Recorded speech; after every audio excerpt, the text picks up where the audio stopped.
You were born with potential. You were born with goodness and trust. You were born with ideas and dreams. You were born with greatness. You were born with wings. You were not meant for crawling. So don't. You have wings. Learn to use them to fly.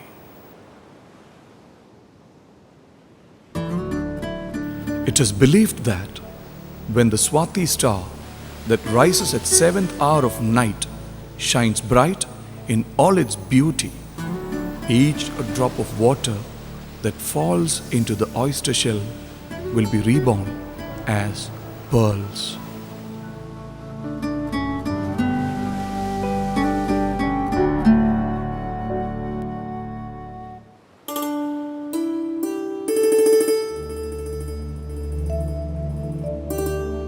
Rameshwaram is a coastal region in Tamil Nadu that is situated at the southernmost tip of the Indian subcontinent.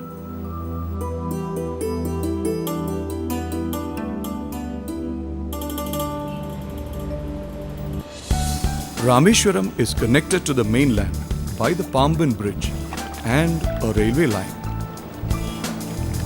Fishing is the main occupation in this island, which is sparsely populated.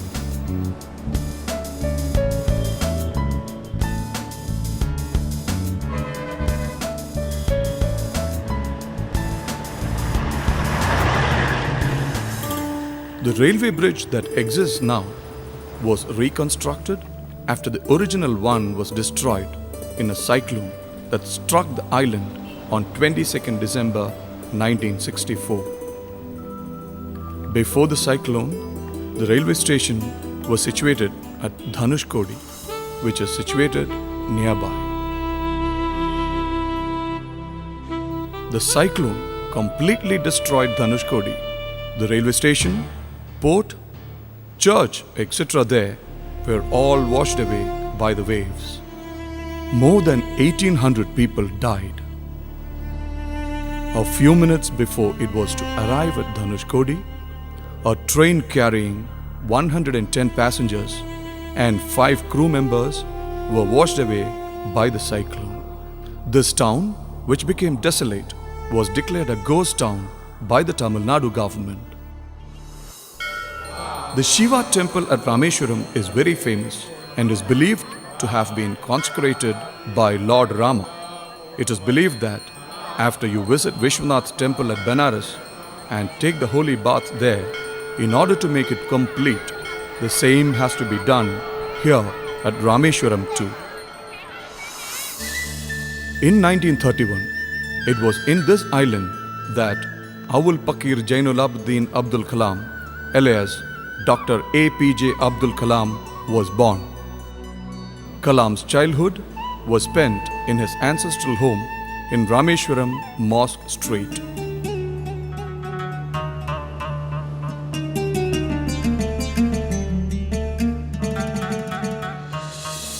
This brick and mortar structure was built sometime in the mid-19th century.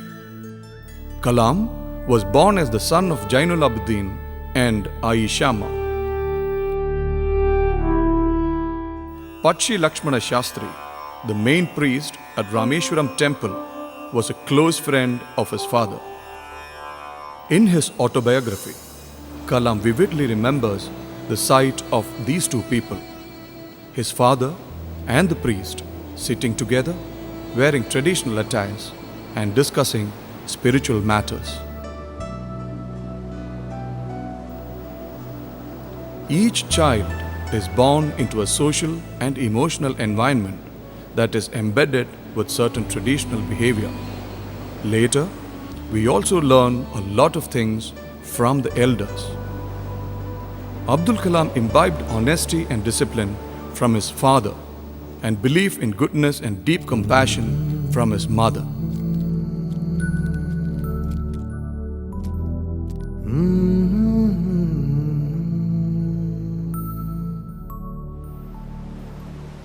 The two other early influences in his life were that of Ahmad Jalaluddin and Samsuddin.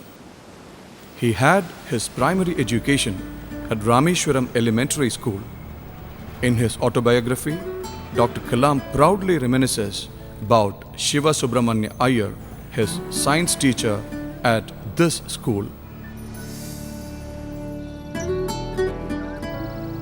When he left for Ramanathapuram to pursue higher studies, his father told him, "Abdul, I know that you have to travel far in order to learn. Haven't you seen the seagulls leaving their nests to fly alone against the sun? Likewise, you too will have to leave behind your birthplace and its memories to travel afar to reach high ambitions."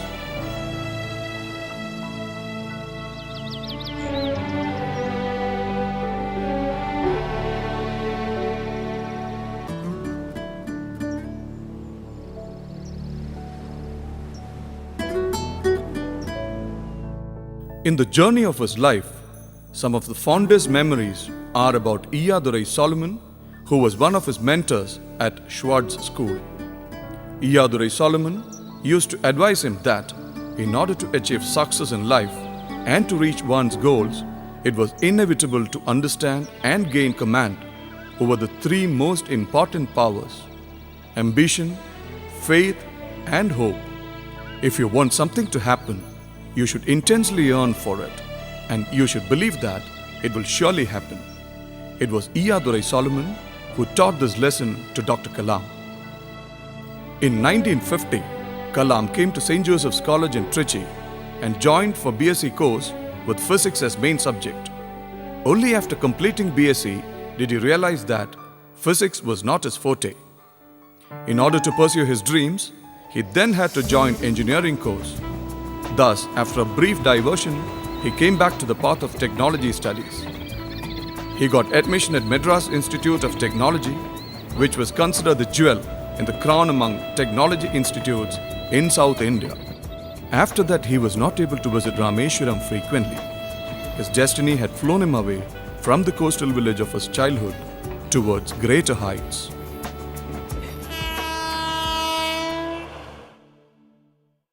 At Rameshwaram Elementary School, Shiva Subramanya Iyer, the science teacher, was taking class about the flight of birds.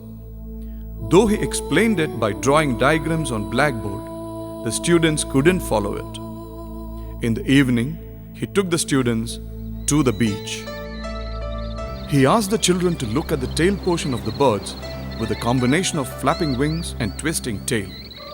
They noticed closely and found that the birds in that condition flew in the direction they desired. Then he asked a question: where the engine is and how it is powered. Bird is powered by its own life and the motivation of what it wants. From that evening, he thought that his future study has to be with reference to flight and flight systems. The course at MIT was a costly affair, and it was at this time that Kalam decided to become a vegetarian.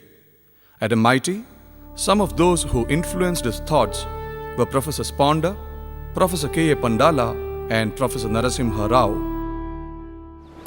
The river of life continues to flow, like a boatman rowing on towards his goal. In spite of the twists and tumbles in between, he has to guide the boat to its final destination. From childhood days, Kalam was excited by the wonders of the sky and the flight of birds. He was sure that one day he too will fly up towards the sky. But he did not become the pilot that he wished to be or become a collector as his father wanted him to be. The destiny that awaited this genius was to be a defense scientist and missile technologist. The rest of the life of this great man was to become an integral part of the history of India's defense technology for the next 50 years. It was on November 21st, 1963 that India launched its first rocket. The assembling of Niki Apache, made in NASA, was done at a church building in Thiruvananthapuram. It was during this time that his relationship with Professor Vikram Sarabhai became very strong. In his autobiography, Kalam acknowledges scientists like Professor Vikram Sarabhai, Professor Satish Dhawan, and Dr. Brahma Prakash as the ones who guided him forward and towards the role he was to play in India's space mission. Abdul Kalam played leadership role in the launch of India's first satellite vehicle SLV-3, followed by the launching of Agni, Prithvi, Akash, Trishul and Nag that elevated India as a missile power of global standards.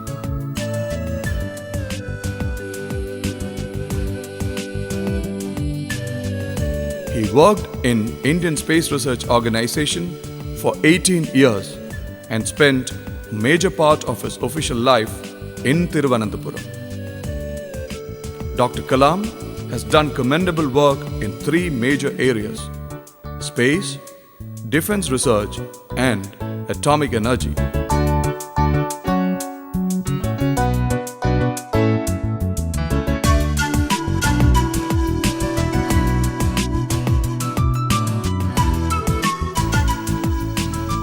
This is the story of a scientist who followed the pulse of social commitment. Through his life, he realized that science was not a desert of experiments, but a stream of energy whose sources are deep compassion and liberal humanism. The life he spent with Ahmad Jalaluddin and Shamsuddin contributed a lot towards the unique nature of his childhood and the distinct path he followed afterwards in life. Their informal wisdom gave him invaluable insights and communicated a lot to him without any words.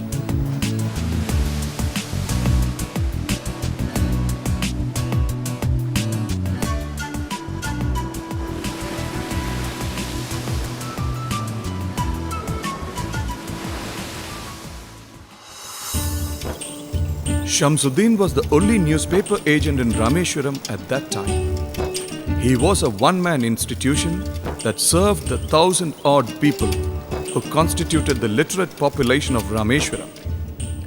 In his autobiography, Dr. Kalam describes the childhood experience of working in this agency and earning from Shamsuddin his first wages in life.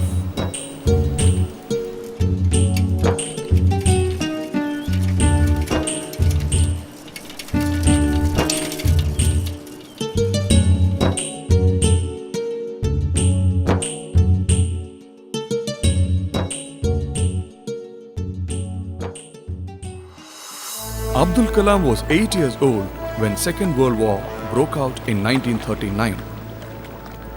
As Rameshwaram was an isolated area, the war did not directly affect it. But when India became part of the Allied forces, emergency was declared.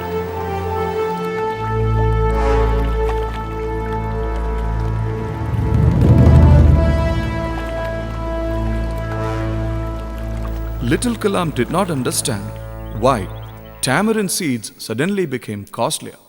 For some days, he used to collect tamarind seeds and sell it at the grocery store in the local market, and he earned about 1 anna, 1/12 of a rupee, a day from that. In his autobiography, Kalam recounts that during his school days, he did several odd jobs to raise the money to pay his fees. In the great flow of time, it is very rare and miraculous for an individual's life to become so integrated with the history of a nation.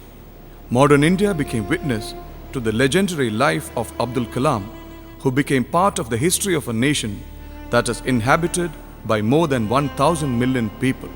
In appreciation of his contributions as a defense scientist, in 1997, the nation awarded him with the highest civilian honor, the Bharat Ratna. In 2002, after K.R. Narayanan's tenure, Dr. Abdul Kalam was sworn in as the 11th President of independent India.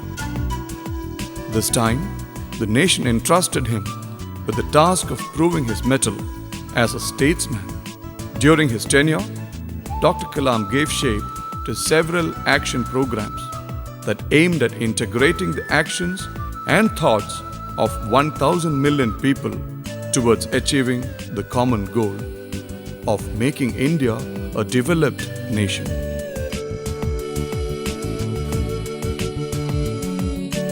One could say that Dr. Abdul Kalam led several distinct lives in one single life, that of an individual person, a scientist, a statesman, etc.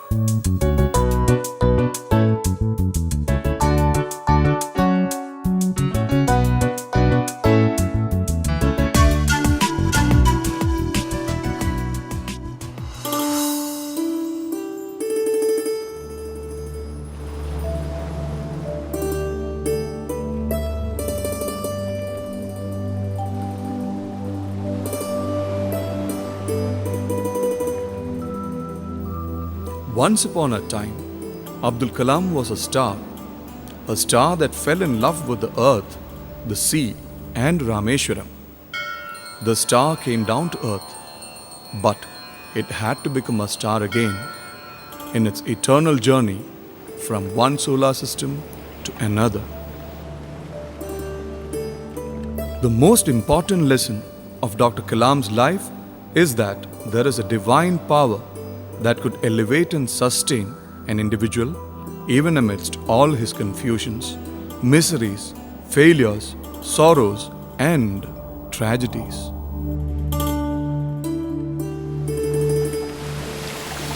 Some people are like that. They grow as big as the universe.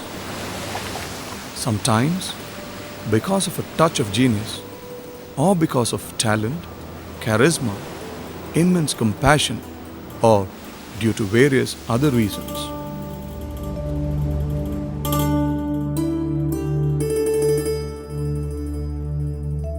This scholar of Tamil language is also a music lover who immerses himself in the melody of Bismillah Khan's Shehnai and the mellifluous voice of M.S. Subbulakshmi.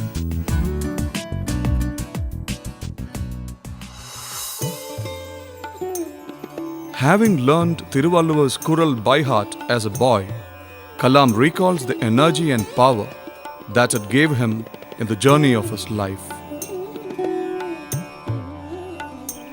Because dreams become thoughts and thoughts become action, Abdul Kalam always invokes all of us to dream. Today, he has dedicated himself to the task of sharing with the next generations the ocean of knowledge that God has blessed him with. Now it showers upon the minds of people in the form of quotes, songs, poems, books, and speeches.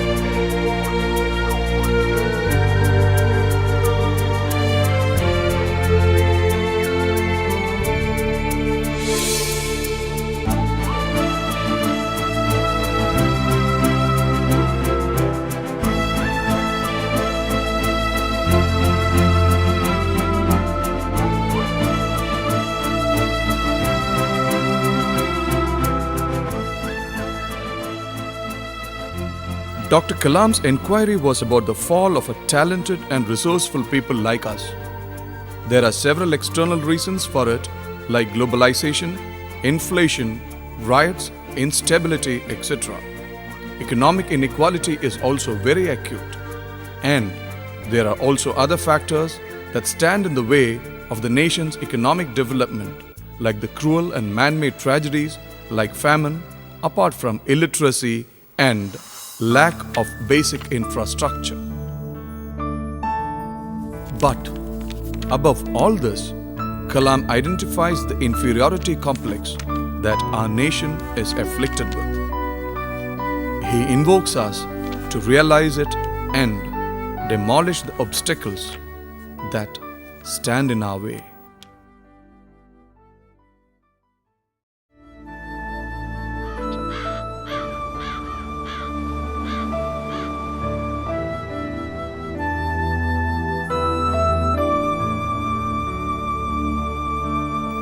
Such love and compassion can pour forth only from a heart that is blessed with the touch of the divine hand. It is the expression of a great cosmic energy that surges through all the atoms. It is the incessant flow of energy from the mind of a global citizen who is always proud to call himself an Indian.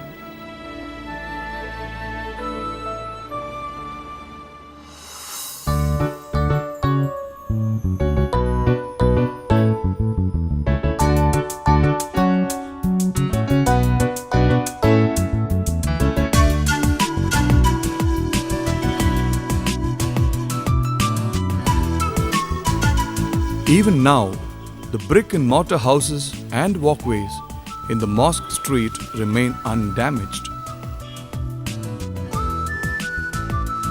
Dr. Kalam's house is a museum now, a treasure trove of a person who considered the development of technology as a declaration of universal love. He is driven by a yearning for the prosperity of the millions of common people in India and is agitated by the angst and hopes about the future of a people that includes himself. The mind and thoughts of the sage-like Kalam still revolves around these issues and ideals.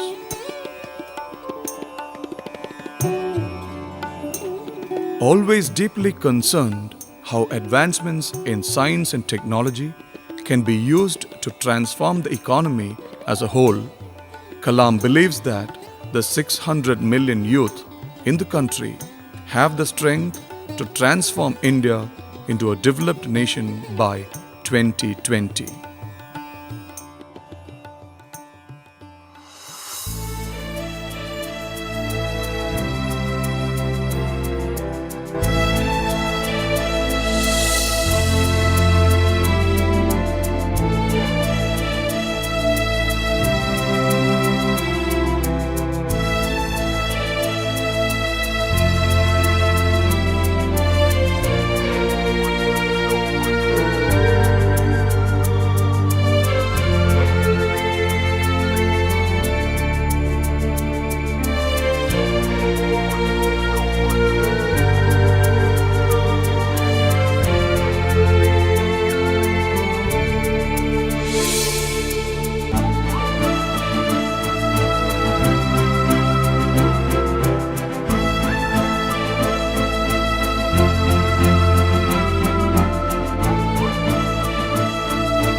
Here, the path of knowledge and action converge.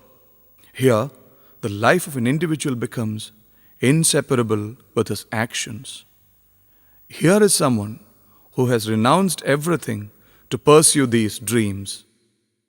With no family life, children or grandchildren, here the nation itself becomes the family, and all the 1,000 million people his family members. And he remains someone with no worldly possessions. The disarming simplicity and spiritual dimension of life are beacons that provide a sense of direction to the new generation. He always reminds us of one thing: never to consider oneself insignificant or helpless. We are all born with the divine fire burning inside, so we should try to give wings to this fire and brighten the world with its flames of goodness. Let the fire that sleeps inside the youth of India grow wings and wake up to the miraculous touch of Kalam's words. and it will inscribe the history of the future in golden letters.